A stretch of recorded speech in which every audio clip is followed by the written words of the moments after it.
Welcome to Time by the Tent YouTube channel. We are a husband and wife team that have purchased 40 acres in the northwoods of Wisconsin. This list here is 10 items that you should consider incorporating into your off-grid homestead, off-grid dry camping, low permanent location camping, permanent campsite that will help make your time there more enjoyable. You've bought this land, you want to enjoy the time, and the more comfort in which you have allows you to enjoy it and want to be there more. There's no particular order in which these have been categorized. So if you like this kind of content, go ahead and subscribe and check out our other videos or weekly vlogs of creating a raw piece of land into a permanent campsite and hunting location. So let's get into the list. When you're creating your permanent campsite, we have a dry campsite. We have an off-grid campsite. It's just raw MFL land. They're just rough land because of the way they logged it about 20 years ago. A lot of ruts, a lot of areas where the machines went through and just drug the trees out and just caused a lot of mess. But we are creating what we're just a fresh slate. So one of the first things is seating. Comfortable chairs. We got ours from Cabela's. They're about $90 to $100 a piece. You can get them on sale a little less, but they're comfortable. One's a rocking chair. The other one is a folding chair. Now, you could get the camp chairs you fold up and slide in the sleeve, and that's great, but you're going to be here. You don't have to haul these back and forth. You can utilize these as a camp permanent location. Another thing is a cooking grate. Whether it's large or small, we've taken this camping in state parks before, but it allows you to cook right on the grate, get that flame-kissed taste that you're looking for. We also cook with cast iron in the situations where you can't do that. Other means of cooking, we have a barbecue grill. We found this along the side of the road. It's a Homer Simpson barbecue grill, 10th anniversary. I don't see no value in that, but it's a barbecue grill and it's unique. So we have that if we want to smoke stuff. We also have a camp two-burner propane stove. Now, we've never used it, but we have it for the instance that we just want to warm up water. Very easy. It's a stand sport. We got it at our local camping store. Significantly decreased in price for on sale. Also, we have a wood stove in the tent. This can be used to warm up or cook in during the winter. Now, we are in bear country, so we have to be aware of that. But speaking of another item is the wood stove. And speaking of stoves, heating the tent. We've got a 10 by 12 Ozark Trail tent. This is a log wood stove. It was not designed for this tent. We intended to purchase a much larger tent, but we decided to hold off on that. So this is going to do just fine heating this little tent. We're going to have to be cautious of not stoking it, but if it gets too warm, we can certainly open the door or open the window, but certainly a good stove in which you don't have to baby it all night. You can put a piece of wood in, you can properly adjust the damper and go to bed and not wake up frigid cold because the fire went out because you only can put twigs in it because it's such a small stove. I talked about being a dry campsite. We haul all the water in. We've got an aquatainer at the bottom there, and we bring gallons of water in. It's always easy to thaw it out whenever it gets cold, but boy, it's always handy to have extra amounts of water for drinking and cooking.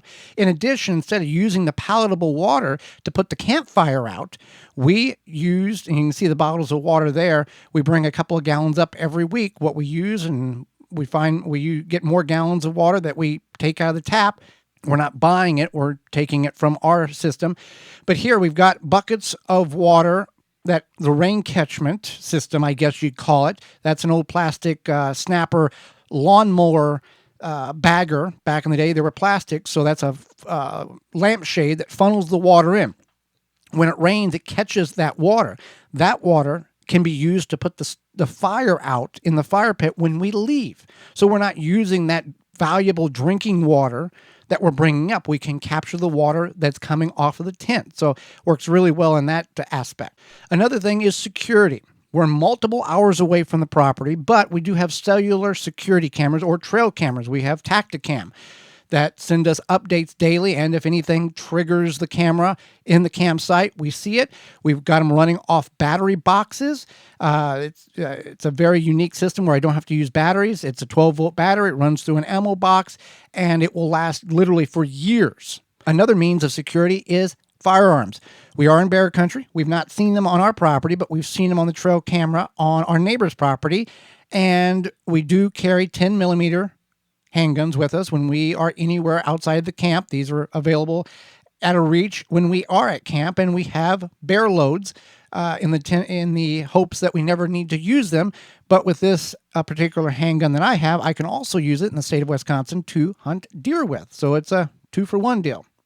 Another form of, I guess, security, but more peace of mind, is a weather station. Most places, if you've purchased land, raw land, out in the country, out in the wilderness, you're going to have limited to maybe no cell phone service. So a weather band radio is the key element in order to know what's going on. We have cell service at certain times of the day that's really good, and other times it's really spotty based on how many people's on the network. With the weather station, weather radio, we can hear what's going on, what's expected in the county that we are in, and we know if we should be prepared for something. Another tool that every permanent campsite or homestead should have is a reliable chainsaw. This is an MS 170 steel.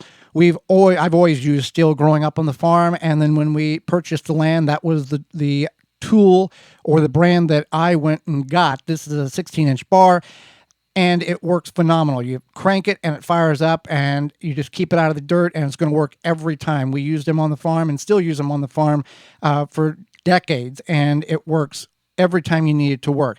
In addition, a good wedge is key to cutting wood.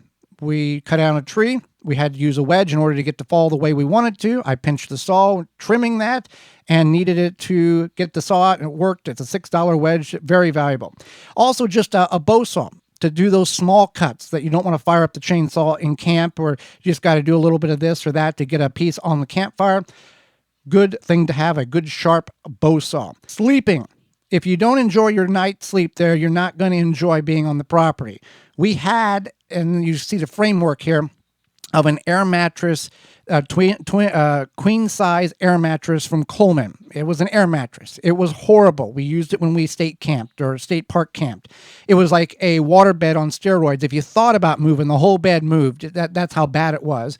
And anytime the other person shifted weight, it just rippled across the bed. So we got a memory foam, a 6-inch memory foam mattress off of Amazon, and many of the tools in which you see or items can be found in our affiliate link, can be found in the show notes of this video. We get a commission off of it. Doesn't cost you any more, but it's products that we trust. So you get this mattress, and it's compressed, and then we cut it open, and within minutes it started to expand, and over the course of 8 to 72 hours is what the label said, it will get to its full 6 inches of girth, and it works very well. It's very comfortable.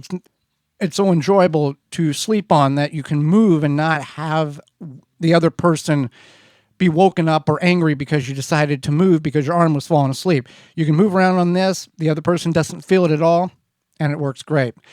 Wood is an essential item for any type of homestead or off-grid property. We've got the wood stove, we've got the campfire.